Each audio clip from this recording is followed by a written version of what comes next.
बंद Khadke coaching classes Nanded. Hello, good morning all of you. Myself Mahmouni AR. Welcome to the Bandha Khadke coaching classes Nanded. In the previous session, we are discussing about the process of cell division. And in that process, firstly we see some basic part of the cell division. In that part we see that the structure of chromosome, their functions, as well as what is the importance of chromosomes in the process of cell division. ह्या सगळ्या आपण गोष्टी बघितल्या. याच्यात अत्यंत महत्त्वाचा जो part होता कॉन्सन्ट्रेट तो क्रोमोझोमवर केला. का बरं आपण या ठिकाणी क्रोमोझोम शिकतो? कारण की सेल डिव्हिजन या प्रोसेसमध्ये क्रोमोझोमचा काहीतरी स्पेसिफिक रोल आहे. सेलचं डिव्हिजन होताना जो न्यूक्लियस मध्ये क्रोमोझोम असतो ऍक्च्युअली तो डिव्हाइड होतो आणि म्हणूनच diploid number of chromosome it will be form the diploid number of another new daughter cells having the diploid number of chromosome. हे इंट्रोडक्शनरी पार्ट आपण या ठिकाणी घेतला होता. Today's we are discussing about the next part of the cell division.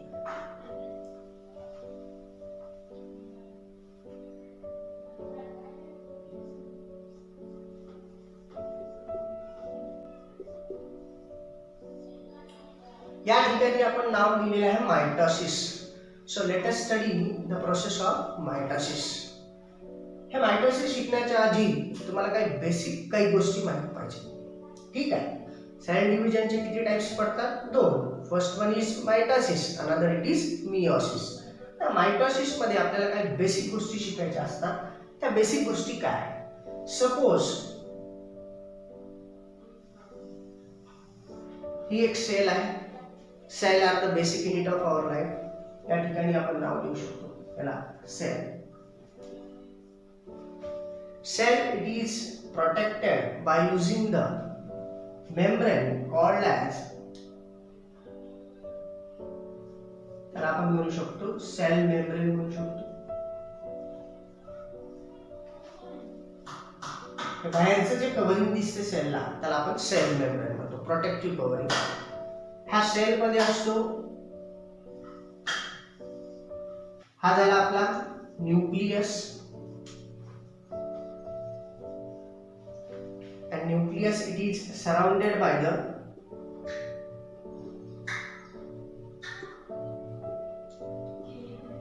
cytoplasm. ह्या गोष्टी आपल्याला माहिती आहे की सेल मेम्ब्रेन आहे, आउटर मेम्ब्रेन. त्याच्यामध्ये जो सेंट्रली प्लेस्ड आपण काय दाखवला? न्यूक्लियस. न्यूक्लियसच्या भोवती हे डॉट डॉट मध्ये दाखवलेलं that is called as cytoplasm. आता या न्यूक्लियस मध्ये काय असतो हे आपल्याला माहिती आहे. Nucleus it contains the chromosome. हा क्रोमोसोम आहे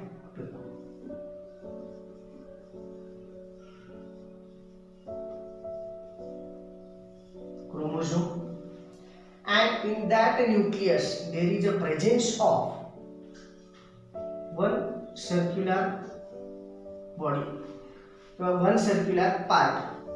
या सर्क्युलर पार्टला आपण काय म्हणायचं? न्यूक्लिओलस. म्हणजे न्यूक्लियसच्या मध्ये सुद्धा या न्यूक्लियसच्या मध्ये जो सर्क्युलर स्ट्रक्चर आपण काढलं त्याला नाव काय दिलं? न्यूक्लिओलस. त्याच्यानंतर हा जो न्यूक्लियस आहे या न्यूक्लियसला सुद्धा ही कव्हरिंग जी आहे त्याला आपण नाव देऊ न्यूक्लियर मेम्ब्रेन. कोणती मेम्ब्रेन आहे ती? Nuclear membrane. म्हणजे बघा या ठिकाणी ही सेलची जी बाहेरची कव्हरिंग आहे that is called as the cell membrane नाव दिलं. हे नावं तुम्हाला ज्यावेळेस माहित असतील ह्या नावाचं आपल्याला नेक्स्ट या मायटोसिस प्रोसेस मध्ये काम पडणार. हे बाहेरच्या साईडचं सेलचं आहे कारण की डिव्हिजन कोणाचं व्हायला? सेलचं व्हायला. म्हणून हे सगळे पार्ट तुम्हाला माहित असणं गरजेचं आहे. मग हे आउटर कव्हरिंग या ठिकाणी दाखवली सेलची that is called cell membrane or it is also called plasma membrane. त्याच्यानंतर या सेल मध्ये आपण सेंटरला दाखवला न्यूक्लियर मेम्ब्रेन, त्याला नाव दिलं सेंटरला. हा न्यूक्लियस आहे आपला, हा जो गोल काढलेला न्यूक्लियस आहे. न्यूक्लियसला ज्या गोष्टीचं प्रोटेक्शन आवरण आहे ती झाली न्यूक्लियसची मेम्ब्रेन. म्हणजे तिला काय म्हणायचं? Nuclear membrane. त्याच्यानंतर हा काय दाखवला मी, न्यूक्लियस दाखवला. त्याच्यानंतर न्यूक्लियस मध्ये हा काय दाखवला, थिन थ्रेड लाईक क्रोमोझोम, दोऱ्यासारखा क्रोमोझोम दाखवला. आणि या न्यूक्लियसच्या मध्ये जे अजून एक सर्क्युलर स्ट्रक्चर आहे न्यूक्लियसच्या मध्ये, that is called as the nucleolus. त्याच्यानंतर हा जो डॉट डॉट स्ट्रक्चर दाखवलेला आहे हे इथला, तर हे डॉट डॉट स्ट्रक्चर इंडिकेट करते सेलचा सायटोप्लाझम इंडिकेट करते. आणि या सायटोप्लाझम मध्ये आपण अशा स्टार शेप्ड थोड्याशा बॉड्या दाखवू शकतो, आपण बॉडी दाखवू शकतो या ठिकाणी. तर याला आपण नाव देऊ शकतो, this is called as the centrioles म्हणायचं. काय म्हणायचं, सेंट्रिओल. तर लक्षात घ्या की before we studying the mitosis we have to learn about the some important parts. We know some important parts, basic part. बघा, सपोज दिस इज सेल. सेलला जो बाहेरची मेम्ब्रेन दाखवलेली आहे that is called as the cell membrane. ही बाहेरची covering दाखवली आपण, सेल मेम्ब्रेन. या सेलच्या मध्ये आपण दाखवला एक सर्क्युलर स्पिरिकल न्यूक्लियस दाखवला. न्यूक्लियसची जी मेम्ब्रेन आहे तिला या ठिकाणी नाव दिलं न्यूक्लियर मेम्ब्रेन.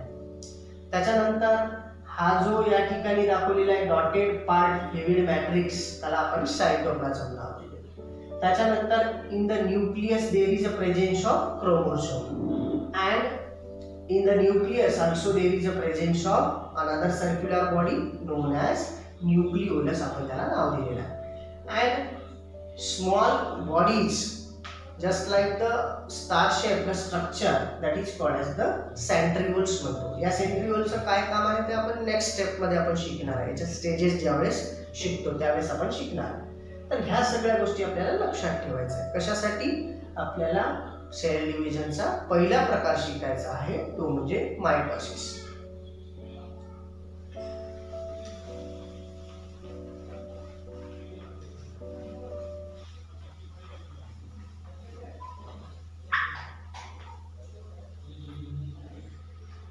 आता we have to know that the mitosis are nothing but the type of cell division. Firstly we define the term mitosis. आपल्याला मायटोसिस ची डेफिनेशन पहिले लिहायची.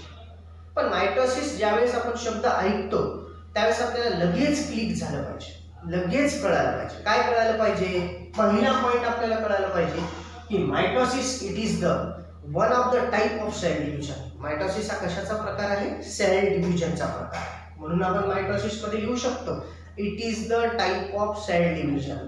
कशाचा प्रकार आहे तो, सेल डिव्हिजनचा प्रकार. मग what is mitosis, it is the type of cell division म्हणेल. पण how to define the term mitosis, मायटोसिसला कसं डिफाइन करणार, तर mitosis it is the process of cell division in which the parental cell it get duplicates. म्हणजे parental cell duplicate होते, म्हणजे duplicate होते म्हणजे काय, डबल होते. म्हणजे पॅरेंटल सेल मधला जो क्रोमोझोम आहे तो डबल होतो आणि तो तशाला तसा डबल झाल्याच्या नंतर तो डॉटर सेल मध्ये इक्वली डिस्ट्रीब्यूट होतो. म्हणजे या पद्धतीने the process of cell division in which the chromosome of diploid chromosome of the parental cell it get duplicate and equally distributed in the daughter cell. This process is called as mitosis. या ठिकाणी diploid number of chromosome हे parent सेलचा झाला, हा duplicate होतो आणि हा duplicate झाल्याच्या नंतर त्या दोन सेल्स तयार करतो. ह्याही सेल्स मध्ये जो क्रोमोझोम आहे तो इक्वली डिस्ट्रीब्यूट होतो. इक्वली म्हणजे या ठिकाणी पॅरेंटल सेल मधला क्रोमोझोम काय, डबल क्रोमोझोम आहे. मग त्याला डुप्लिकेट त्याचं डुप्लिकेशन होणार आणि डबल होणार. ज्या दोन नवीन डॉटर सेल्स तयार होणार आहेत त्या दोन नवीन डॉटर सेल्स मध्येही क्रोमोझोमचा नंबर दोनियनच असतो. दोनियनचा अर्थ काय की डिप्लॉइड नंबर ऑफ क्रोमोझोम. आणि सेल जर असेल तर त्याला काय म्हणायचं, डिप्लॉइड सेल म्हणायचं. काय म्हणायचं, डिप्लॉइड. म्हणजे याच्यामध्ये दोन क्रोमोझोम आहे, याच्यामध्ये दोन क्रोमोझोम आहे, याच्यामध्ये दोन क्रोमोझोम आहे. तर मायटोसिस म्हणजे डेफिनेशन काय, mitosis it is the process of cell division in which the diploid number of diploid chromosomal number of parental cell it get duplicated and equally distributed in the daughter cells. Equally distributed in the daughter cells म्हणजे काय, जो parental cell मध्ये double number of chromosome आहे तोच mitosis मध्ये double number of chromosome daughter cells मध्ये सुद्धा जातो. हा पॅरेंट आहे आणि ह्या दोन नवीन सेल्स तयार झालेल्या आहेत. याच्यात जो डिप्लॉइड नंबर आहे तोच या डॉटर सेल मध्ये डिप्लॉइड नंबर ऑफ क्रोमोझोम होतो. तर या ठिकाणी बघा मायटोसिस चेही सुद्धा प्रकार आहे. आता बघा आपण काय केलं, cell division are of two types, mitosis and meiosis. पहिला प्रकार आपण कोणता शिकायलो, mitosis. We have to study the process of mitosis, different stages of mitosis. Basically mitosis it is divided into two steps. Mitosis कशामध्ये division होते, आपण पहिले बघितली डेफिनेशन. आता मायटोसिसच्या ही सुद्धा दोन स्टेप्स आहेत. म्हणजे mitosis completed by using two step. First step is, पहिली जी स्टेप आहे मायटोसिसची that is called as karyokinesis म्हणायचं. Karyokinesis. And another step of mitosis it is called cytokinesis म्हणायचं. काळजीपूर्वक लक्ष द्या. Mitosis it is divided into two steps, karyokinesis and cytokinesis. Karyokinesis म्हणजे काय मग या ठिकाणी, तर कॅरिओकायनेसिसच्या शब्दाचा अर्थ असतो या ठिकाणी मी लिहितो बघा, कॅरिओन. कॅरिओन मीन्स न्यूक्लियस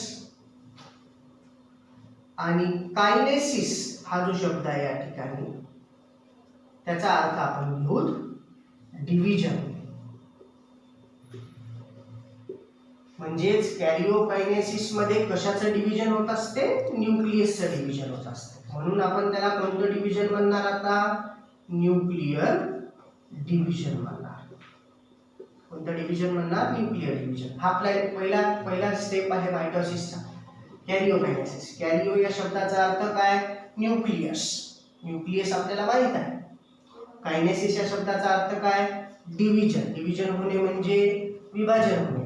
मग या ठिकाणी डिव्हिजन कोणाचं होते, न्यूक्लियसचं. म्हणून या कॅरिओकायनेसिसलाच काय म्हणू शकतो आपण, न्यूक्लियर डिव्हिजन. म्हणजे पहिले कोण डिवाइड होणार, न्यूक्लियस डिवाइड होणार. After the division of nucleus there is a division of cytoplasm takes place. This process is called cytokinesis.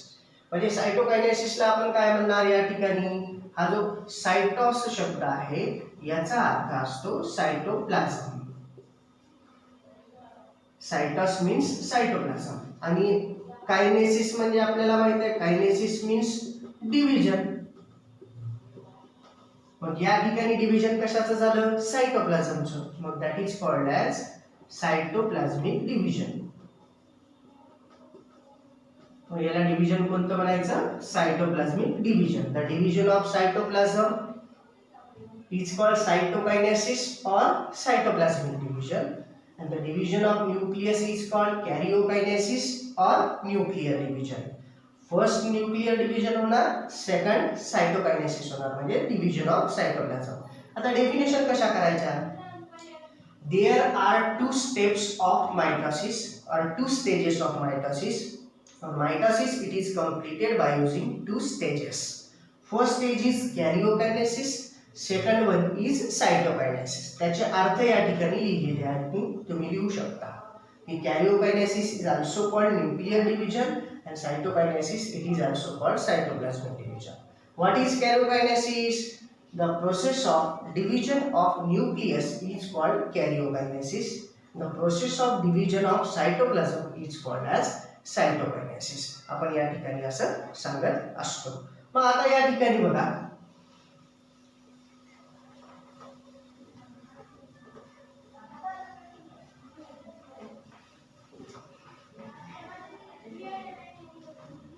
आपण दोन भाग केले होते, आता लगेच या ठिकाणी सांगूत आपण. First one is कॅरिओकायनेसिस.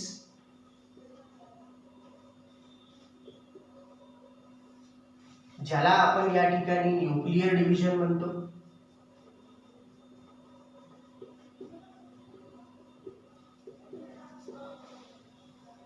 आणि दुसरा होता आपला सायटोकायनेसिस. आता सेल डिव्हिजनचे किती प्रकार? दोन. पहिला मायटोसिस. मायटोसिसच्या स्टेजेस किती? दोन. कॅरिओकायनेसिस आणि सायटोकायनेसिस. सायटोकायनेसिसलाच आपण सायटोप्लाझ्मिक डिव्हिजन म्हणतो. हे आपण आता बघितलेलं आहे. आता मला या ठिकाणी काय सांगायचं आहे की कॅरिओकायनेसिस आणि सायटोकायनेसिस दोन प्रकार आहेत. पण हा जो कॅरिओकायनेसिस किंवा न्यूक्लियर डिव्हिजन म्हणतो याच्यामध्ये सुद्धा किती स्टेजेस आहेत? There are 4 stages of karyokinesis. म्हणजे कॅरिओकायनेसिसच्याच किती स्टेजेस आहेत? 4 स्टेजेस ऑफ कॅरिओकायनेसिस. म्हणजे मायटोसिसचे दोन प्रकार, कॅरिओकायनेसिस आणि सायटोकायनेसिस. पण कॅरिओकायनेसिसचे परत किती प्रकार पडतात? 4 प्रकार पडतात. First step of कॅरिओकायनेसिस is called as prophase म्हणायचं. कोणती स्टेज आहे ती? प्रोफेज. सेकंड जी स्टेज आहे तिला म्हणायचं मेटाफेज. त्याच्यानंतर थर्ड स्टेज आहे त्याला आपण म्हणायचं ॲनाफेज. आणि लास्ट जी स्टेज आहे तिचं नाव आहे telophase. How many steps of कॅरिओकायनेसिस? How many steps of mitosis? 2. Karyokinesis and cytokinesis. How many stages of karyokinesis? 4 stages of karyokinesis. First one is prophase. How it is pronounced? Prophase. Then second one it is metaphase. Third one it is anaphase. And last one it is telophase. काय म्हणायचं? Telophase. अशा या 4 stages कशाच्या आहेत? कॅरिओकायनेसिसच्या, की ज्याला आपण nuclear division म्हणतो. Prophase, metaphase, anaphase, telophase. पण ह्या जे 4 स्टेजेस आहेत ह्या सिक्वेन्स वाईजच होतात. म्हणजे असं होते का प्रोफेज पहिली ॲनाफेज झाली, दुसरी टीलोफेज झाली, नंतर प्रोफेज व्हायली, असं होते का? नाही. तर हा सिक्वेन्स पाठ करून ठेवायचा, लक्षात ठेवायचा की पहिली कोणती येणार? प्रोफेजच येणार. पहिले कॅरिओकायनेसिसच होणार, त्याच्यामध्ये प्रोफेज होणार, मग नंतर कोणती होणार? मेटाफेज, नंतर ॲनाफेज, नंतर टीलोफेज. आणि हे एवढ्या स्टेजेस झाल्या म्हणजे आपलं काय संपते? कॅरिओकायनेसिस. आणि कॅरिओकायनेसिस झालं, एवढ्या स्टेजेस संपल्या की karyokinesis it is followed by the cytokinesis. नंतरच्या स्टेप्स कोणती होईल? Division of cytoplasm, that is called cytokinesis. या ठिकाणी आपल्याला माहिती आहे division of cytoplasm. In this way we have to study some important points of mitosis and what are the different stages of mitosis. In the next lecture we see the one by one each stages of mitosis. Thank you.